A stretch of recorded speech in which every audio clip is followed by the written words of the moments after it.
We have not talked about a video game in a while. So let's talk about Shinobi Art of Vengeance. Um this was a good time. It's pretty simple, it's pretty straightforward. I wasn't sure how at my time of talking I haven't beaten the final boss yet. But I've also by the time you see this I'm on my vacation so I might take another crack at him when I get back. Um but I was working on another game, hit a boss that was pissing me off in that game. I was like, I need a break from this, but I still wanted to play a game, so I tried this out and ended up burning through it relatively quickly. Not to say that it's like a super short game. I mean, it's a relatively short game, but for a 2D hand-drawn art pseudo-Metroidvania, I'll explain that in a minute. I think for the price, it's and I mean I got it on sale like I do with almost everything I buy. It's a good time. Now, the Shinobi series is something that I've been familiar with, but I've never played before. If I remember correctly, I think it was kind of more of a Sega thing, which is why I didn't really know it. So it's kind of like the Streets of Rage thing all over again because I got Streets of Rage 4 years ago and I knew that series, but I never played it because I was a Nintendo kid. So yeah, this in terms of the presentation, gorgeous animation. Like the movement is just stunning. It's like reminded me at times of Thunder Lotus's work on Sundered a little bit. Like just the how well the movement flowed. It's quite good. The combat's so much fun. And like kind of what was cool about the combat is it's a lot about stringing together combos. Like you it keeps track of your combo. You can get certain items that you can equip that'll give you certain boosts and bonuses once you've hit a certain combo level. And so you keep it going. You just get more and more powerful until your combo streak breaks. I also really appreciate that the combo isn't on a timer. So a lot of combo systems in games like this feels like you if you have to like break away because you have to dodge a hit, dodge from being hit or something, your combo resets because you went too long without getting another hit. That's not how it works here.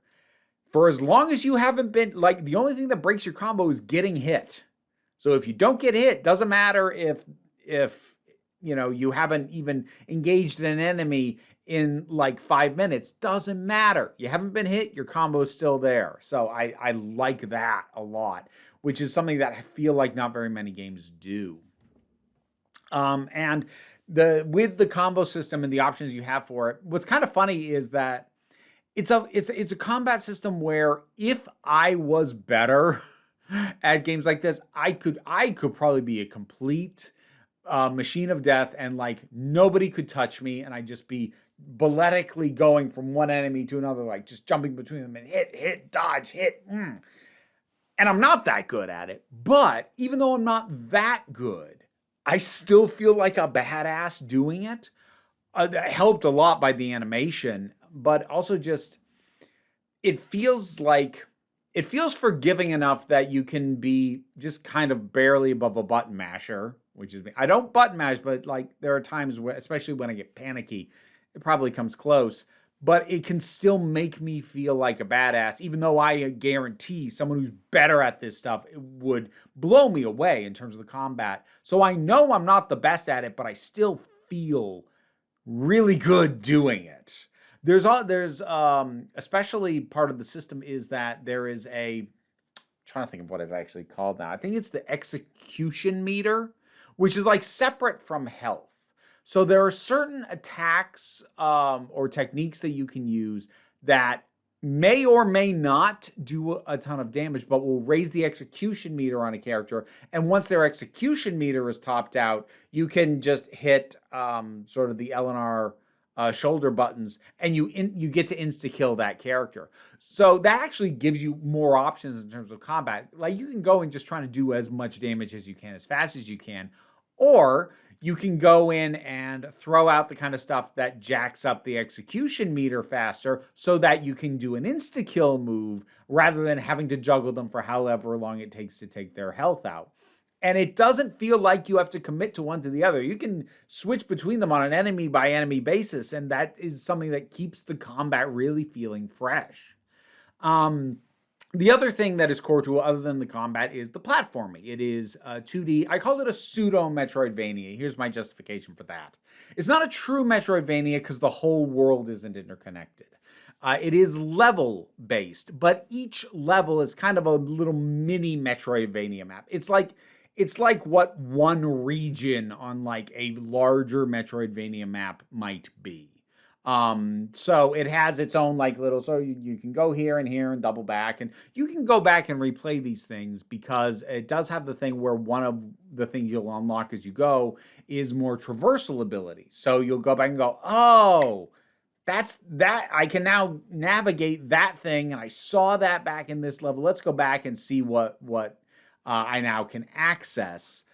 Because of that. So it does have that Metroidvania aspect of going back to older areas with newer abilities to access more of the map. But again, it's condensed down into a level by level system, even though it still has a lot of Metroidvania elements.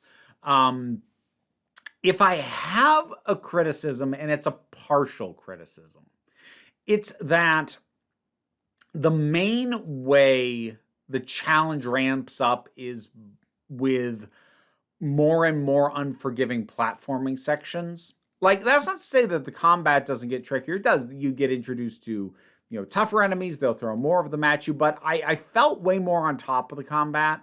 And it's not like I felt like I was bad at the platforming stuff. But when I say it ramps up the challenge on those, I'll get more specific with what I mean. There are sections where, look, I've said this before, I will take a bottomless pit over spikes. I hate insta-kill spikes. Technically, it's not insta-kill. This is a minor touch that I do appreciate, is like if you hit a hazard, whether it's the fire or the spikes or the rotating saw or whatever it might be, it doesn't technically insta-kill you and send you all the way back to whatever the latest checkpoint / save spot is. What it does instead is it sends you back to the start of this obstacle course. Now, it is still going to send you back that at the slightest nick from any of this stuff. So it is still kind of an insta-kill, at least as far as resetting, is sending you right back to the beginning. But it's not as punishing as it could have been because they easily could have had it. So it sends you back to whatever the last checkpoint was, which means you then have to navigate back to where you were just so you can take another crack at this thing that's probably going to kill you again. So I do appreciate that the sort of insta-kill nature of the thing just sends you back to the start of the of that particular obstacle course. But it does still, like, on principle, irritate me, especially as they start to get longer and your margin for error gets narrower and narrower. It becomes stressful in a way I don't like. Now, to be fair, most of the worst stuff could be considered optional. Like, it's to get certain tokens or certain chests of stuff that are not essential for beating the game. So, and like the most challenging things in the game, which I what are they? The Abyss Gates? I might have that name wrong, but like those are a fully opt-in thing. I haven't beaten any of those. So like, to be fair, like the truly most challenging stuff is 100% opt-in. Like you have to even find the area how to get to these things.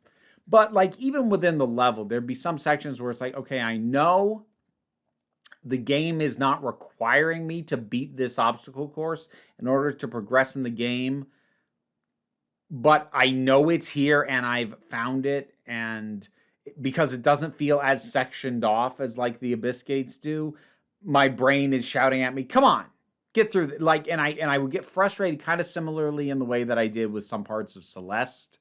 Although, whereas in Celeste, I think frustration was a more unintended part of the experience. Whereas here, I'm not I think the intention was for me to go, oh, this kind of thing's too challenging for me, I'll let it go. But I had a hard time doing that. So the issue might honestly just be me and my brain. But that was kind of the annoyance, is there would be extended platforming sections where one slip up sends me back to the start of the course. And yeah, that was, I mean, I'm not I am not a controller thrower, but that was where, you know, people would hear noises from my office just being like, oh, come on, or just fuck.